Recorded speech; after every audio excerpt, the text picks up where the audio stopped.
Բարև ձեզ, նախ կուզեմ վկայի հարցաքննության մասին հարցնել, օրինակ եղան հարցեր, որ ես 3-4 անգամ լսեցի, դա նորմալ է հարցերի կրկնությունը։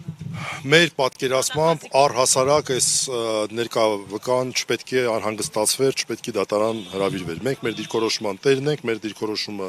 մենք նաև հետագայում ենք պնդելու, եթե դատական ակտը բողոքարկելու անհրաժեշտություն առաջանա, որովհետև կրկնեմ, վկան սևով սպիտակ, վկան չէ, քննիչը սևով սպիտակի վրա նշել է, որ այն երկու տեսագրությունները, որ մենք տեսանք, ամբողջ մեղադրանքի այդ երկուսի մասին է, ուրիշ բանի մասին չի։ Մարդը նախնական քննության ժամանակ նշել է, որ դա չի տեսել, հիմա էլ հաստատեց, որ դա չի տեսել, եւ թե նման բան, որ լսեր տհաճություն կզգար, թե չէր զգա, դա բացարձակ մեր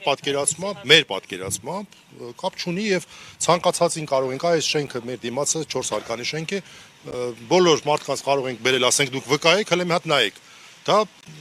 վկայի գաղափարի հետ կապ չունեցող բան է, այսինքն վկան այն մարդն է, որը վարույթի համար էական նշանակություն տվյալի է տիրապետում։ Այլ ոչ թե այդ պահին ինքը ինչ-որ մի բան լսելով նա ինչ զգացողություն է ունենում, թե ոչ, հիմա ինչ ասեմ։ Շատ նման է ապացույց ստեղծելուն, էլի, կեղծ ապացույց ստեղծելուն, բերել են դատարանում, ասում են կարող ենք չասենք, ապացույց ձևավորելու, որը ոչ վկա հասկացությունը հազարավոր տարիներ բոլորս էլ հասկանում, վկան պետք է ինչ-որ մի բանի տեղեկացած լինի։ Այ եթե մենք բերենք օրինակ ինչ-որ մեկի, որը մասնագետ է, նա մարդու հոգեբանությունն է ուսումնասիրում, այդ մասնագետը որպես փորձագետ հանդես գա, ասի ես արտահայտությունը կարող էր տհաճություն առաջացնել, բաբշի կապ չունի, ինչ կապ ունի տհաճություն։ Շատ ներողություն, հայհոյանք լսել է, իմ համար էլ է տհաճ։ Հետո ինչ։ Դա ինչ կապ ունի այս եվրոպական դատարանները միշտ ասել է, որ կարող է իշխանության նկատմամբ հնչեցած քննադատությունը նաև ցնցող լինել։ Նկատի ունենալով վիրավորական լինել, այո։ Ցնցողը վիրավորական ցնցող աստիճանի, նկատի ունենալով նաև հայհոյանքը։ Վազգեն Սաղաթելյանի հետ կապված խափանման միջոցը ցես ինչու չփոխվեց Վազգեն Սաղաթելյանի, որովհետև հիմա կարծես թե տնային կալանքը թրենդային է դարձել։ Թրենդները չգիտեմ, բայց Վազգեն Սաղաթելյանի խափանման միջոցը չփոխվեց հենց այնպես, ինչպես շատ ոչ օրինական դատական ակտերը կայացվում են Հայաստանի Հանրապետությունում։ Վազգենը թրենդից դուրս է միշտ։ Բարի թրենդից դուրս բայց։ Վազգենի իր յուրահատկությամբ իր շատ լավ։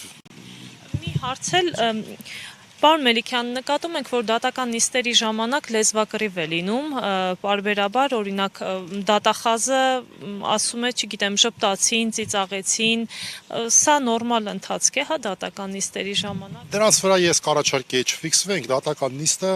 բոլոր դատական նիստերն էլ ունենում են որոշակի հանդարտ եւ ավելի ակտիվ ընթացքներ, ամեն դեպքում ինչ որ բան տեղի չունեցավ, որը որ